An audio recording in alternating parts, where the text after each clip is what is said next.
Hello, guys, girls, and ghouls, and October rolls on with another horror movie review from me, Bored Now, and another horror movie classic, this time from the 70s.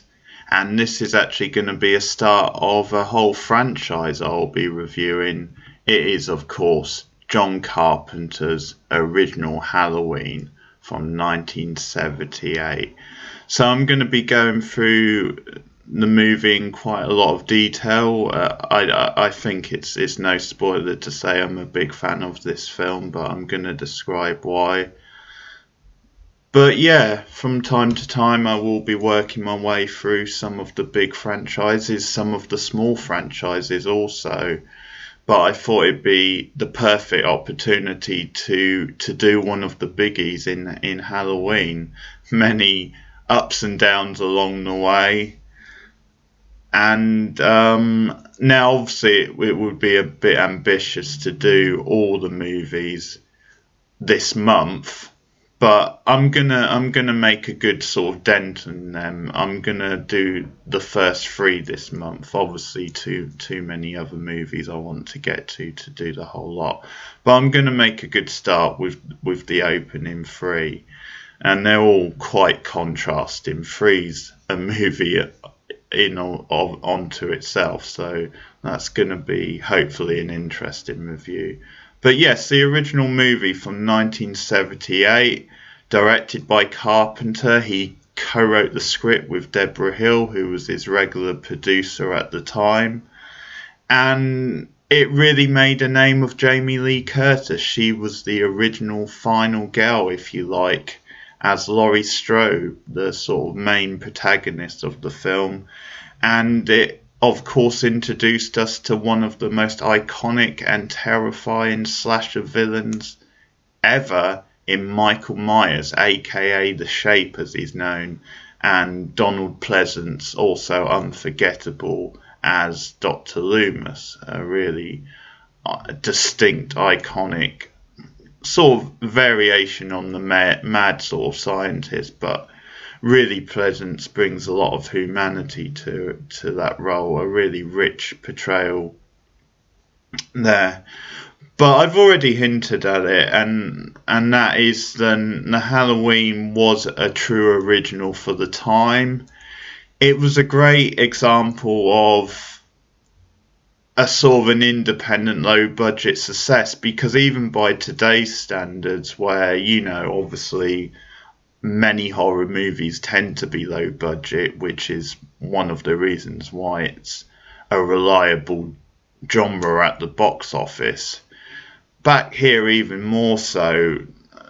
To put this into context, the original Halloween cost somewhere in the region of $300,000 US dollars, so that's just insane. I mean, most current horror movies would at least break the $1 million. They would at least be $2 or $3 million to make at the very least. You might get the occasional really low budget straight to DVD VOD type one, which would be around what this film is, or well, not quite that low, but under $1 million, let's say. So yeah, it's just insane to think Carpenter made this for $300,000, and it more than recouped it. It got about 60 to 70 million at the box office, so such a big hit. And a great example, of course, the 70s was full of that sort of thing, really low budget, high concept movie ideas, which Hollywood could do worse than and sort of have a look at and rethink what they're doing now. But it's a great idea of great example, of an original concept, very low budget, and they really use the budget very well. The budget really adds to the mood and atmosphere of the film, and when you get onto the kills, it really shows in that. But I'll get to that. So, looking at the slasher genre up to this point in general, obviously this isn't the first slasher movie I guess it actually dates back quite far, but obviously some of the early ones people remember is that in Britain, you had things like Peeping Tom in the mid 60s. You also had Psycho, the Hitchcock classic, which was 1960. So early examples of slasher movies. Again, a very different sort of slasher movie.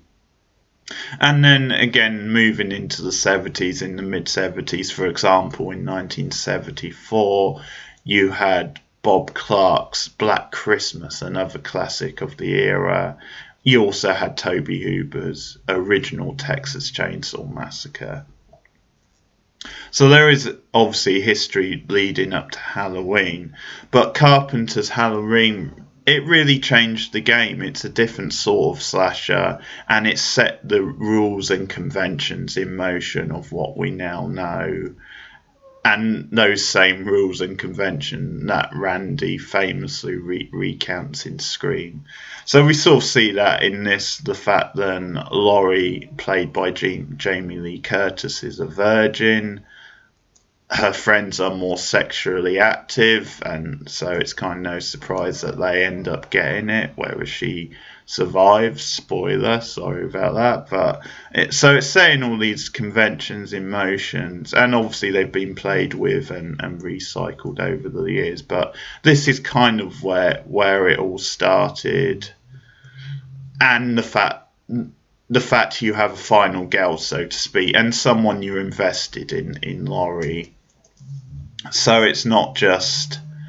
Because if you look at Texas Chainsaw Massacre, it is all about the monsters, really. They're the things that stand out, and obviously the horror works well and the kills, but it is about the monsters. You don't really have the human characters, or the kind of teens, young people in it. You don't really latch onto them in any sort of way. They're just there. Obviously, you do get a final girl of sorts at the end, but yeah, she doesn't really have that much of a character throughout the film. So it's a different sort of slasher. In this example, in this film, you have really distinct humanistic characters. And Laurie's a great example of that. She's someone who the movie sets up. It takes its time, so you get to know her, so the stakes are there for when she's put in danger. And the characters are a big part of this movie. So true original in setting all this up, and it really holds up brilliantly. So I mean, I'll get more into that stuff as I go through. So this probably going to be quite a meaty review. So the tone is set up in the opening scene. We get the flashback. So it goes back to 1963 at Halloween, of course, perfectly, and the town of Haddonfield. So that's another thing which probably this film set in motion, this idea of a small suburban middle-class town possessing all these dark, disturbing secrets and possessing horror at the heart of it. And actually, it has a very different look, the town in this film. It has a very sleepy, sort of dreamlike, surreal atmosphere and nature to it. The way Carpenter shoots the houses and the leaves and all the rest of it, which I'll get more into, but this starts particularly in Michael's neighborhood. So in the first scene, it's a flashback, and we see everything from 8-year-old Michael's perspective. So he's dressed up for Halloween, but it's not till the end of the scene where you actually see him, which makes it more shocking. And that's actually something which runs throughout the film, where you only see Michael bit by bit until you finally see the whole Michael, or the Shape as he's known. You slowly build to that reveal. So it's very fragmented in that way. So we see him watching his sister. She goes upstairs, has sex with the boyfriend. She's obviously babysitting, or supposed to be babysitting Michael. And Michael ends up killing his sister, and it's really dark, and we see it from the point of view of his mask, his Halloween mask, through those eyes, and this distance we have, and the fact we're in his POV, it's this almost voyeuristic sort of feeling, which makes things even more disturbing.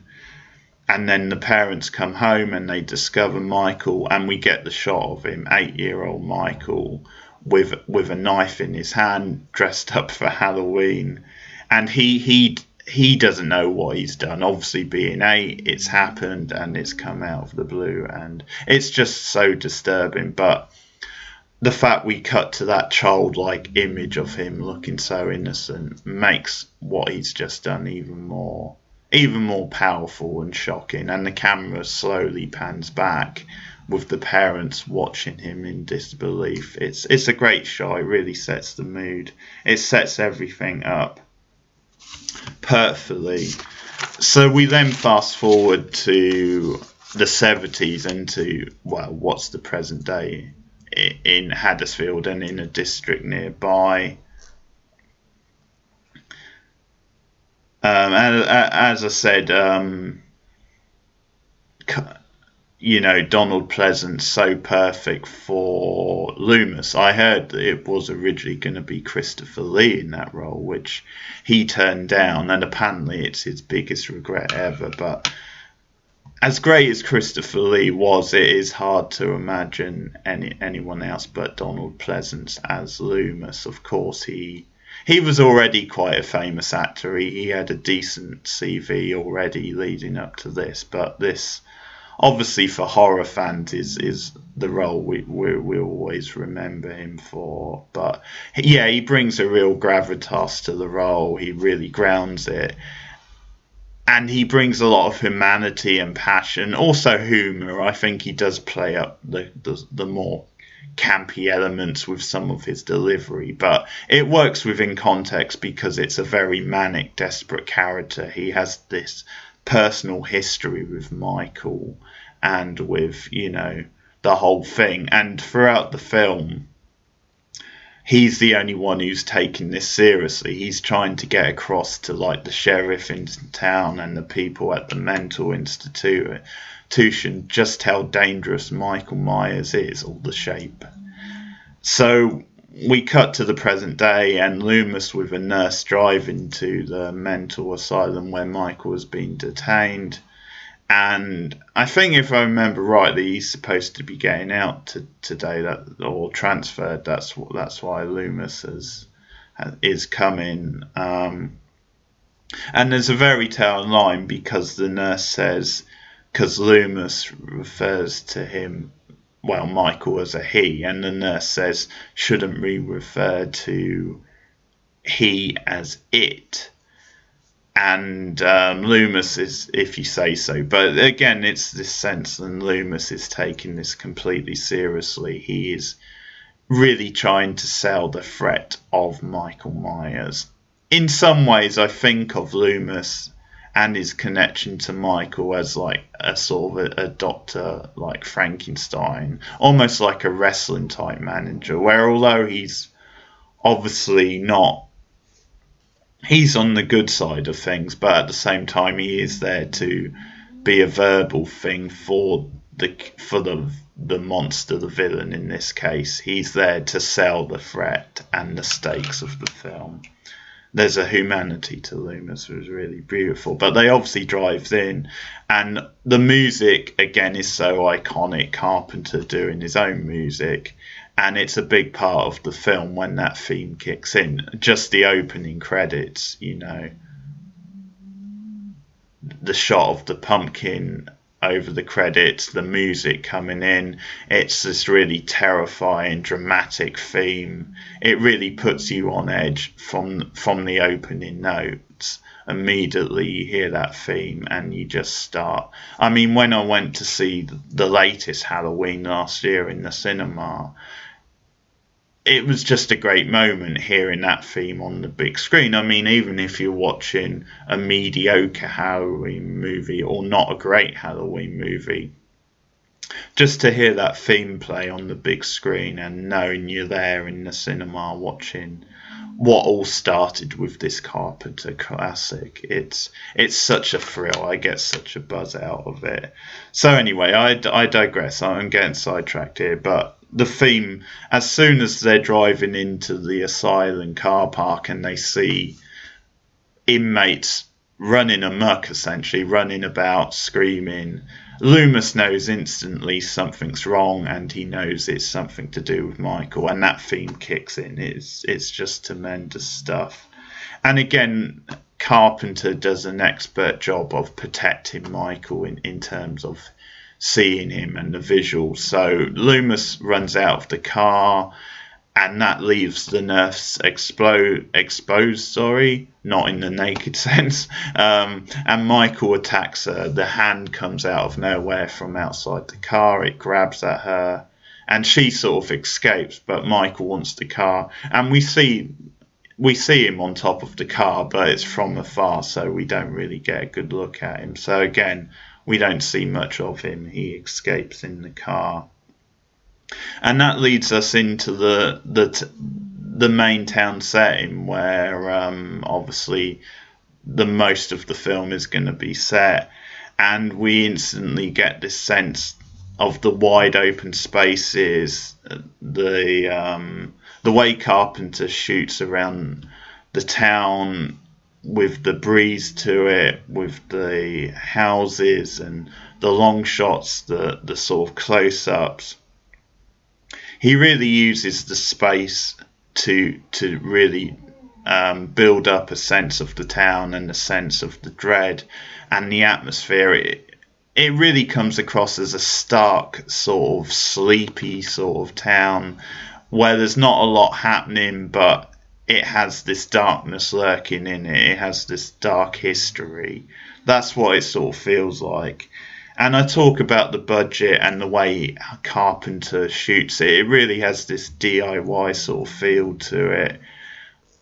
And I think it really makes the film largely what it is. It is a masterclass in direction, and the mood and the mystery of it is so big, so important to add in the suspense. So we get these long shots. We're introduced to Laurie and her friends Linda and Annie getting ready for Halloween night. And we get these long shots of them at a distance. The first shot we have is of Laurie and a kid, one of the kids she's going to be babysitting, I think. And it's at a distance, so there's a sense then Michael's there, he's watching them, but also we're watching them because we're from Michael's point of view, and again we don't see Michael in the shot. So you get lots of shots like that where you are like distant from the people, from Laurie in this case. So very voyeuristic, very creepy, unsettling, the fact that we're in his point of view.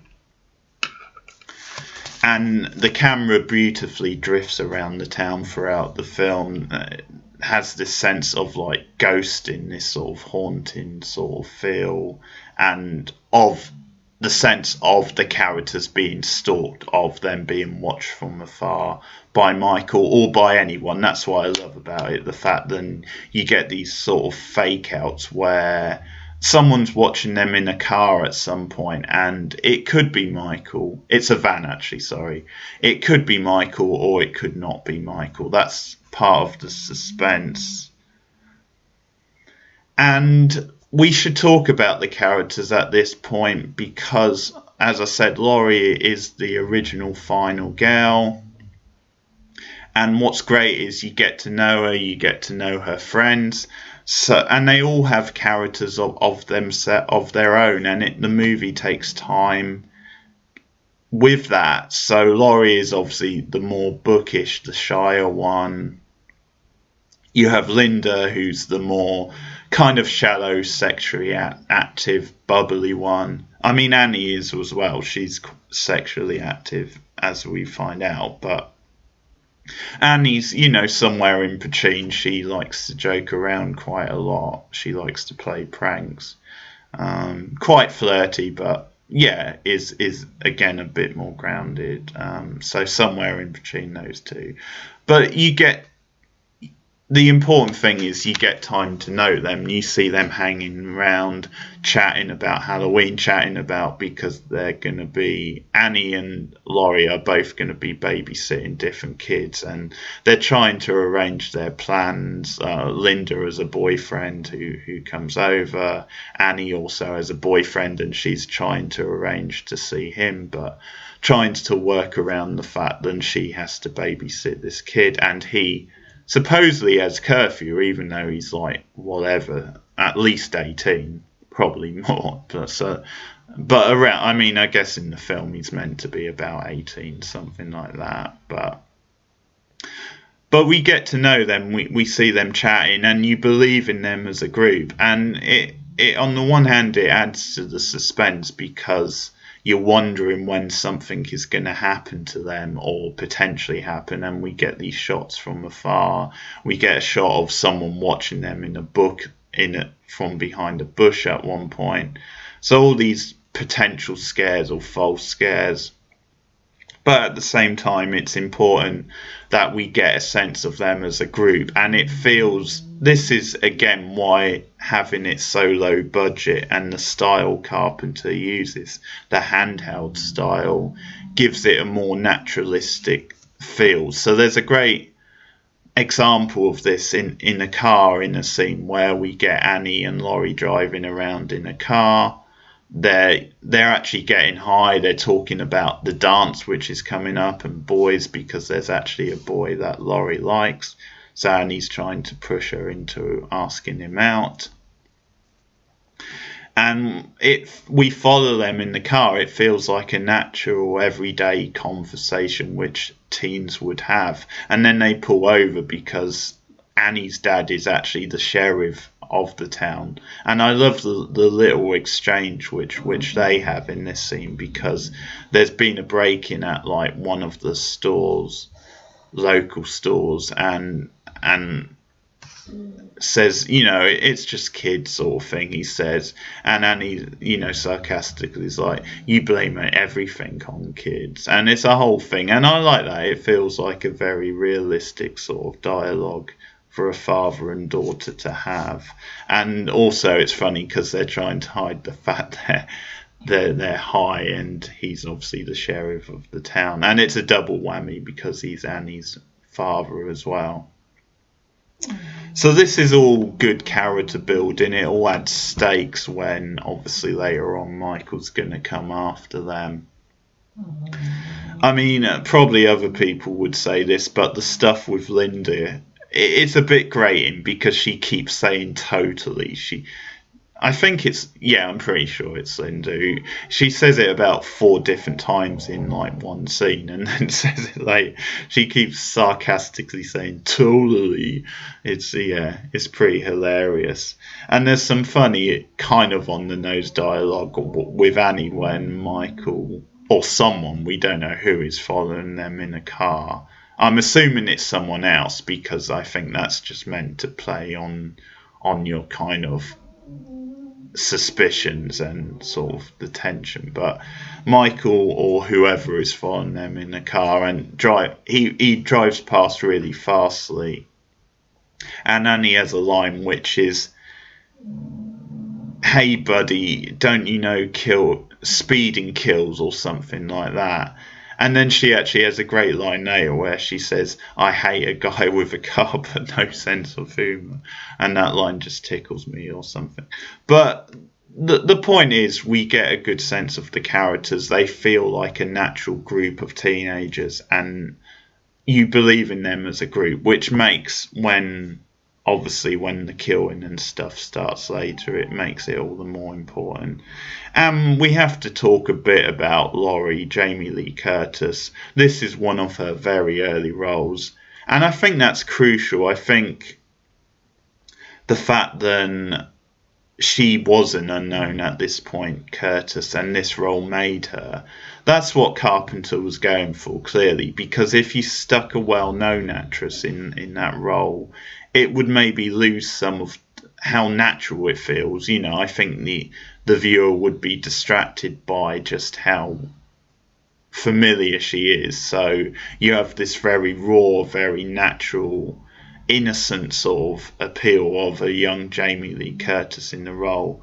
And she's absolutely brilliant. She really hooks you into the character, makes you care about her.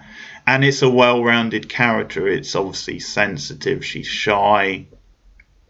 She's smart. She's kind. But she's also got a tough side to her. There's actually an arc in this film with Annie where, when you watch the girl at the start of the film, you would think, well, does she really have a chance against this psychotic killer? But she really comes into her own, and the whole point of it is that she has to protect these kids. That's her responsibility, and that gets taken to a whole new level when this maniac comes for her. But it's a great character. It really was ahead of its time for a final girl in a slasher film. And Jamie Lee Curtis made a name with it. She's absolutely brilliant. And it's great to see that she doesn't shy away from... I mean, obviously, she returned for the recent film, but she really plays up her history with Halloween and with the slasher franchise. She's clearly a big fan and clearly into it. She's not one of these actresses who is ashamed of her past with it. And why not? Because not only is it a great film, but it gave her a break. So why would you shy away from that fact? And just the fact, well, if you talk about Michael Myers, aka The Shape, the fact he's known as The Shape is really telling. So he is unknown. He is this unhuman mystery. There's a mystery to him, as you need with all great slasher or great villains / monsters. So there's this idea that you can't rationalise why he does the things he does. You can't come up with a reason why he would kill his sister on Halloween all those years ago. He was only 8 at the time. And it does get into some very dark, murky, realistic areas. That idea, sometimes you can't put a reason on evil. You can't come up with a reason behind these disturbed individuals and why they do what they do. Sometimes it just is what it is. Sometimes evil is just evil because for whatever reason. You can't really find like a definite human reason. You can't always blame their background or upbringing. It just is what it is. And in the case of Michael, that's part of what makes him so terrifying. It's because there's a mystery, because you can't put your finger on it. He's just evil for the sake of being evil almost. It's just who he is or what he is. And that's partly where the Shape thing comes from, because he's this undetermined, mystique of a figure. He's just a thing, literally a thing. And that's something else to get into, the fact that he just stalks the town almost like a Frankenstein. He's very cold, very emotionless.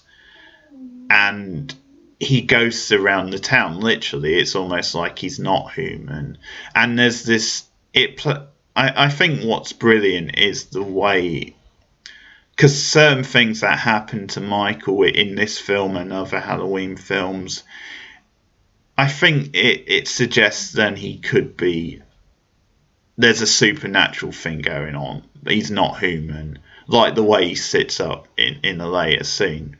And speaking of that scene, and speaking of how big Halloween is on how it influenced pop culture, that's clearly where the WWF came up with The Undertaker, him sitting up during a match. So he would get knocked down, he would seemingly be out, and he sits up. He just sits straight up. And that comes from the Michael Myers character in Halloween. So you need no great example of the influence on pop culture. But yeah, it's just the fact it leaves it up to the viewer. The mystique, is he supernatural? Is there something like that going on? Or is he just this scary human being? It doesn't over-explain things, in this first film anyway. So that's a brilliant side to it. So we slowly build this suspense up. And I guess I'll talk about some of the kills because, again, it's very low budget. It's actually interesting to see, certainly the DVD copy I've got of this film, it's an 18, which is a bit surprising because you don't really see any blood and there's not that much violence. But I mean, you do see some nudity and there's a full frontal press shot, and obviously there's violence happening. But I think a lot of times the nudity really bumps up the rating, and obviously it is a disturbing film, but it's significant, and it takes about an hour. I'd say it's roughly an hour before we get the first kill, not including the flashback scene at the start. And so the psychology really works so well, and of course when you finally get to the kills, it makes them all the more dramatic. It makes them stand out even more because we've had this slow build up. The pacing of the film is perfection. It's a big part of it.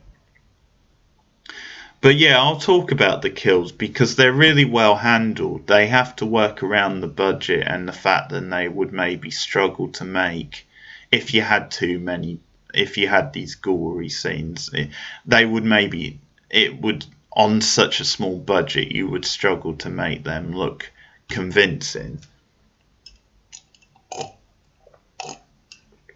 So they work around that very well, and you do get some really inventive kills.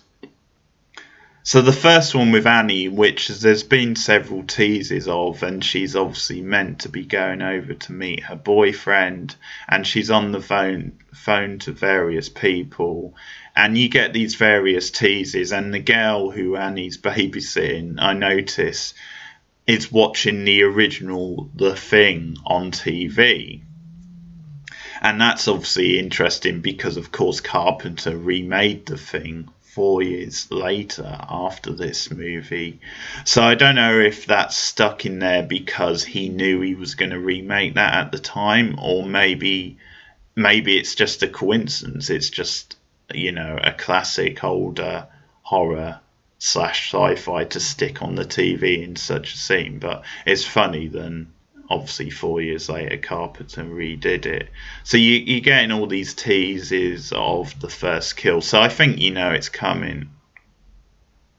But it's a really good kill because it's in the car, so Annie's in there about to drive off, and suddenly Michael appears in the back seat, and it really freaks you out, and he grabs at her, starts strangling her, and you get the whole thing with the bag in the front of the car. And it's all shot from outside the car from that point of view as he's strangling her. And there's a real struggle. That's what's really good about the kill scenes, is they feel realistic. The human characters, they fight back. There's a sense of a struggle. There's a physicality, which makes them more realistic. They're not just these clean cut, like a lot of slashers where the killer just comes out of nowhere and kills them without a struggle. There's a back and forth which makes them more physical, makes them more realistic, makes them more unnerving in a way because you're slowly watching them die. So there's this sense of helplessness from the viewer, and that's what makes this scene where Annie is killed so effective, because you have to watch her slowly being killed, slowly being strangled from the outside of the car, and her face gets pressed up against the window. It goes all white like a ghost. So it's a really effective kill. And then later on, Linda's boyfriend is killed. I think his name's Bob or something. So he goes downstairs to get a beer after they've had sex. And again, the rule, don't have sex in a horror movie. You're likely to end up dead. no better example than this. So he goes out and he hears a noise, and Michael comes out of the closet or the cupboard or something and stabs into him. And again, there's a fight back and forth, but he strangles him as well. He holds him up. So we really get a sense of what a big physical object Michael is, and just how unstoppable he is in these scenes. And again, he obviously likes strangling Michael, because he then strangles Linda as well. But that's quite an interesting kill, because he puts on a sheet, he goes upstairs, and he fools Linda into thinking it's the boyfriend just goofing around. And this is, I think, gets across kind of how twisted Michael is and how he likes to play with people. So the fact that he would actually mess with her and make her think it's the boyfriend, and he just stands there in the sheet saying no. And he's even got the guy's glasses like over the sheet, which is a nice touch. So, and it's when Linda goes to call Laurie is that Michael makes his move. He slowly comes across, she calls Laurie, and then he strangles her with the phone line. And Laurie hears this over the phone, and she thinks it's Annie, because earlier in the movie Annie's been calling her and sort of playing pranks on her, making noises over the phone. So she thinks it's Annie, but then she hears this choking noise, and she still doesn't know it's Linda, but obviously you see her facial reaction, and there's a sense that something is wrong. So that's kind of how Linda gets killed. So then it builds to Laurie finding out of Michael's presence and of the fact her friends are dead. So it's this big scene over in the house, and she sees Annie first of all. She's laid out on the bed, and we get the tombstone, because we found out earlier in the film that Michael's mother, Judith, is buried in this town, but her tombstone has gone, and it's Michael who's taken it. So it's all crucial, the tagline, the night he came home. So Michael returning to his... That's one of the significant parts of the whole film, the fact that it's him returning to his birthplace, and that's what makes it so poignant, the fact that he's returning to kill people, essentially. And again, no rhyme or reason, he just is, he wants to take back his town almost, and that involves killing people who are in it, I guess, in a way. But the fact that he killed his sister all those years ago. So he takes the tombstone from the graveyard and he puts it on the bed with Annie, behind Annie. It's almost like a statement.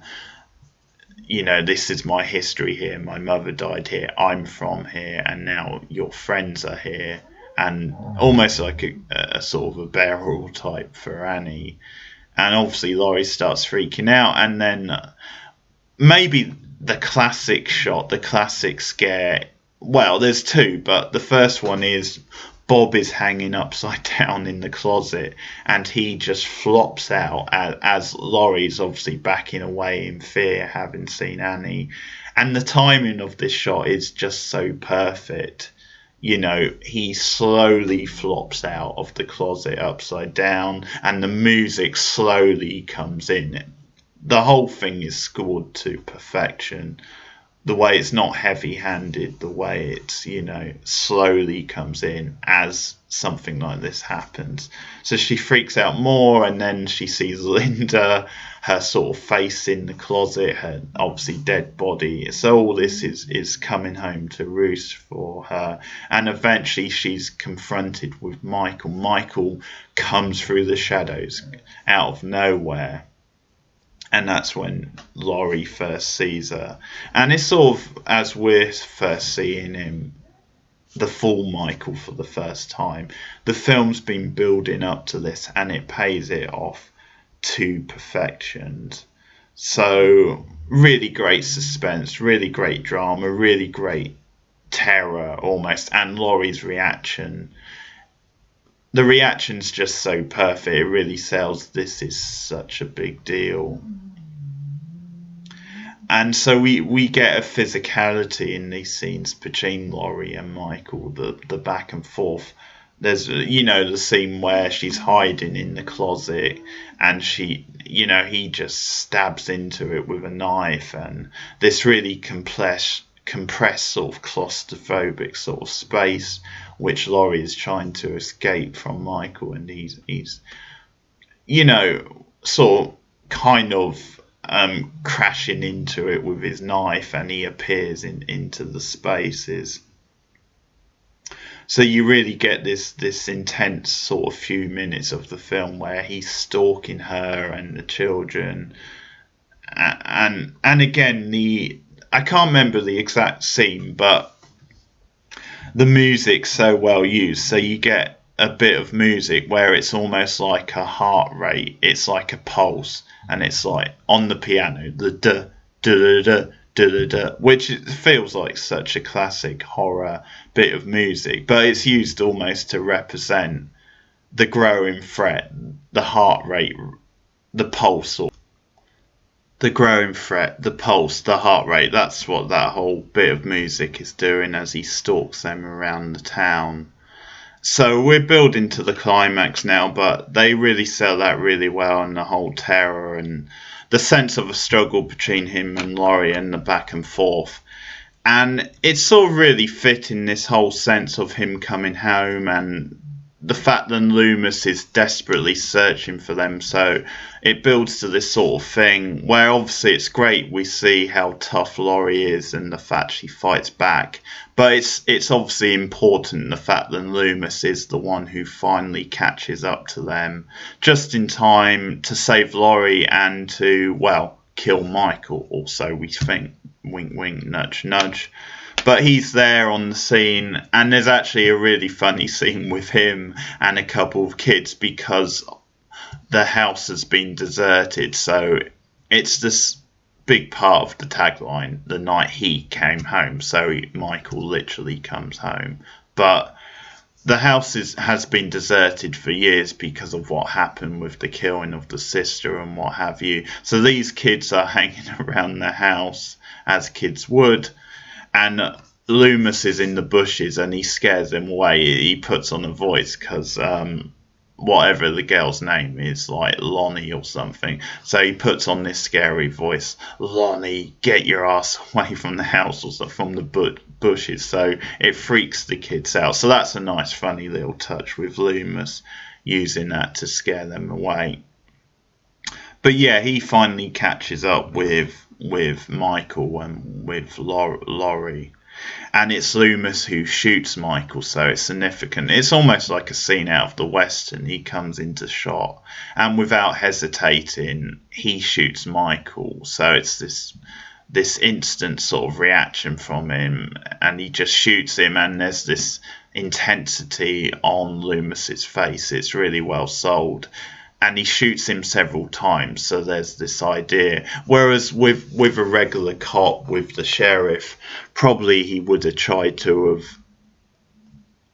apprehended Michael, tried to arrest him rather than just shoot him. So again, it really sells the fact that Loomis, he knows about the threat, he knows how dangerous Michael is, and it's almost gone too far. You can't apprehend him anymore, you have to try and kill him, and Loomis just shoots him in an instant, without thinking, several times. But again, it's just so perfectly handled, this whole scene. The fact that it's Loomis who sort of ends it, or ends it for now, ends it temporarily, if you like. And then we get the iconic line where Laurie says, see, it sounds like that was the boogeyman, but you assume it makes more sense if she's saying, was that the boogeyman? And maybe she does, and it just sounds like it's the other line. But whatever the case, whether it's that was the boogeyman or was that the boogeyman, whichever way round it works fine. And then of course Loomis responds with, as a matter of fact, I believe it was. And it's that sort of line where on paper it sounds cheesy and in the wrong hands, but the actors just do such a wonderful job of grounding it and delivering it so well. And it pays off something the film has been discussing earlier on. It pays off the mystique of Michael, the fact that he is this living incarnation of the boogeyman. And the fact that earlier on in the film they've been discussing this, they've been talking about the boogeyman, the kids been talking about the boogeyman, Annie and Laurie have been talking about the boogeyman sort of playfully, so they've been talking about this myth which everyone knows, so it pays that off perfectly, the fact that yes, Michael is the boogeyman, he's literally the boogeyman. So he's the boogeyman come to life, so to speak. So the line makes perfect sense for those reasons. But then you get the classic cliffhanger. So Loomis looks back where Michael was. He's disappeared. He's disappeared like a ghost almost. He's no longer there. And then it cuts back to Laurie, and she's even more freaked out. She's even more terrified because she realises, like we do watching on, it's not over. Michael has escaped, he's still alive, and he's out there somewhere. And that's what the final shots are all about. So the camera randomly gets shots from around the town, these random spaces, and you can hear the breathing. You can hear Michael's breathing, which makes it even more atmospheric and suspenseful. And that's how we end the film. So Michael's out there somewhere, but we don't know where, we don't know what he's doing. And that's part of the mystique. That's part of what makes it so terrifying, so scary. Sometimes it's the not knowing that makes it more terrifying. And that's the classic cliffhanger it ends on, and it's perfectly shot. It's the perfect way to end the film. And of course, a lot of people would sort of say, well, it's just playing with the audience, it's just ambiguous. I mean, I think if you treat it as the ending and then there's no sequels, it works just as well. It works as that ambiguous ending, as I said, playing with the audience. But as it happens, Carpenter did have an idea for a second film, and he wanted to finish the whole thing off as a two-parter almost, and make the Loomis element even more a part of it because of his history with Michael. So it does, whichever way. So if you want to watch it as a standalone film, it does work, the ending as it is, but obviously it is setting up the second film and what Carpenter at the time saw as the conclusion of it. As we know now, there's several sequels because it did become a bit of a cash cow because of the success of the original film. But yeah, that's Halloween, the original from 1978, and needless to say, from my review of it, I think it's an absolute masterpiece. I think it's one of the greatest horror movies ever. Probably one of the greatest movies ever, full stop. A slasher classic. So we have the iconic characters, they're distinct. The casting is just so well done. You know, Jamie Lee Curtis really made a name for herself, and it's really significant the fact she was an unknown, and this is something that future slasher movies would do and would play with. So, for example, Neve Campbell as Sydney in Scream is a perfect example of that. So the characters are just so well cast, they're distinct. It feels realistic from their point of view. Michael is one of the great horror villains / killers / monsters, whatever you want to say. The lo-fi sort of feeling, the surroundings, the small town setting, it's haunting, it's atmospheric, there's a sense of a mystery, the pacing is just perfection. The kills are really well handled, they're terrifying, they feel realistic without needing much blood, if any. I don't think you see any, which is just a testament to the film, the fact that the kills are so effective without moments of gore, and it just builds to the perfect conclusion. It's a masterclass in horror direction, suspense. Obviously the music is like a character in itself. It is so perfect. So I'm rounding up here, but I think it is a masterpiece, and it holds up all these years later, 41 years after its original release. So I'm giving it the perfect 10 out of 10, baby. 10 for Halloween, the original. And throughout the month, I will do more. I'm going to do parts 2 and 3. And what I'll do, I think, is I'll build up to, because the next Halloween is going to be next year, next October. So I'll work my way up to that, and I'll try to have the whole franchise up to now reviewed and up before that new Halloween movie, so I can go into that and add that to it. And I'll also rank the Halloween movies as well in order of, best to worst, of course. So you can expect a review of Halloween 2, the original Halloween tune-up, very soon. But let me know your thoughts on this original John Carpenter Halloween in the comments below. If you agree with me, if you think it's a masterpiece, why?